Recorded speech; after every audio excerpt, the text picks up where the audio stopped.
আসসালামু আলাইকুম। Meter reader cum Messenger পদে সিলেট পল্লী বিদ্যুৎ সমিতিতে ২১ পদে নিয়োগ বিজ্ঞপ্তি প্রকাশিত হয়েছে। আমি সম্পূর্ণ সার্কুলারটা দেখিয়ে দিব। দেখেন ২১টি পদে সিলেট পল্লী বিদ্যুৎ সমিতিতে নিয়োগ এবং কি আপনারা এসএসসি পাস করলে আবেদনটি করতে পারবেন। আমি সকল কিছু জানিয়ে দেব। তার আগে বলে রাখি আপনার আবেদন করতে হবে কিভাবে। এটা কিন্তু সম্পূর্ণ ব্যতিক্রম একটা আবেদন। এখন যে সার্কুলারটি প্রকাশিত হয়েছে সম্পূর্ণ ব্যতিক্রম, কোরিয়ানে আবেদন করতে হবে। আগে যে সার্কুলারগুলো প্রকাশিত ওগুলা অনলাইনে আপনারা আবেদন করতেন। এখন এটা কুরিয়ানে আপনাদের আবেদনপত্র পাঠাতে হবে। সকল কিছু আমি বলে দিব। তার আগে বলে রাখি আপনারা যারা মিটার রিডার কাম মেসেঞ্জার পদে পরীক্ষা দিবেন আপনাদের জন্য চূড়ান্ত সাজেশন তৈরি করা হয়েছে। অর্থাৎ সুপার বুলেটিন সাজেশন পাবেন, সাথে বিগত সালের সকল প্রশ্ন সমাধান সহ পেয়ে যাচ্ছেন। সাজেশনটি নিতে স্ক্রিনে দেওয়া হোয়াটসঅ্যাপ নাম্বারে মেসেজ করে সাজেশনগুলো সংগ্রহ করুন। যাদের হোয়াটসঅ্যাপ নাম্বার নেই তারা এই মুহূর্তে মেসেজ করে সাজেশনগুলো সংগ্রহ করতে পারবেন।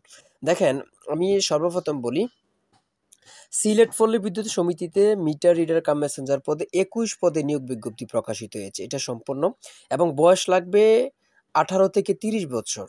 এবং আমি বলি যে কোন কোন জেলার প্রার্থীরা আবেদন করতে পারবেন না। দেখেন এখানে স্পষ্ট লেখা রয়েছে সিলেট জেলার স্থায়ী বাসিন্দা এবং সুনামগঞ্জ জেলার ছাতক দোয়ারা বাজার উপজেলা স্থায়ী বাসিন্দা নাগরিকগণ আবেদন করতে পারবেন না। এগুলা ব্যতীত সকল জেলার প্রার্থীরা আবেদন করতে পারবেন। এটা হচ্ছে ১ নাম্বার।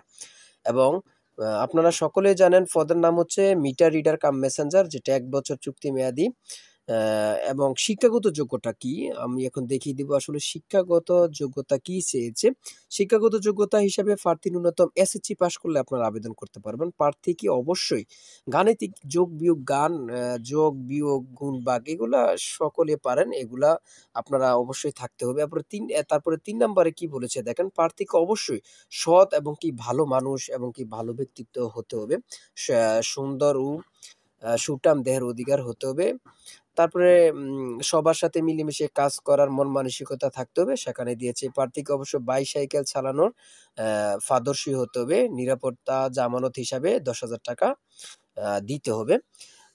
সেগুলো আপনারা জানবেন এবং কি এগুলো সকলে জানেন যে আমি সবথেকে একটি সমস্যা সেটা হচ্ছে এবার কিভাবে আবেদন করতে পারবেন।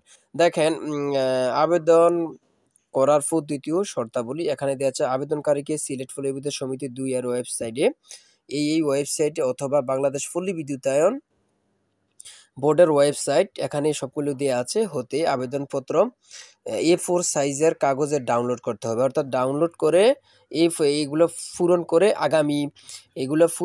আগামী ২৩/৯/২০২৪ তারিখের মধ্যে অফিস চলাকালীন সময়ে জেনারেল ম্যানেজার সিলেট পল্লী বিদ্যুৎ সমিতিতে ডাকযোগ অথবা কুরিয়ার সার্ভিসে আপনারা জমা দিলেই কিন্তু আবেদনটি সম্পন্ন হয়ে যাবে।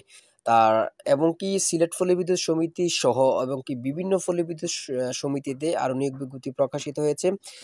পরবর্তী সার্কুলারটি পেতে আমাদের চ্যানেলটি সাবস্ক্রাইব ও পেজটি ফলো দিয়ে রাখলে যেকোনো তথ্য সার্কুলার ভিডিও আপলোড দেওয়ার সাথে সাথে চলে যাবে আপনার কাছে নোটিফিকেশন। তাই সবাই ভালো থাকবেন, সুস্থ থাকবেন। আল্লাহ হাফেজ।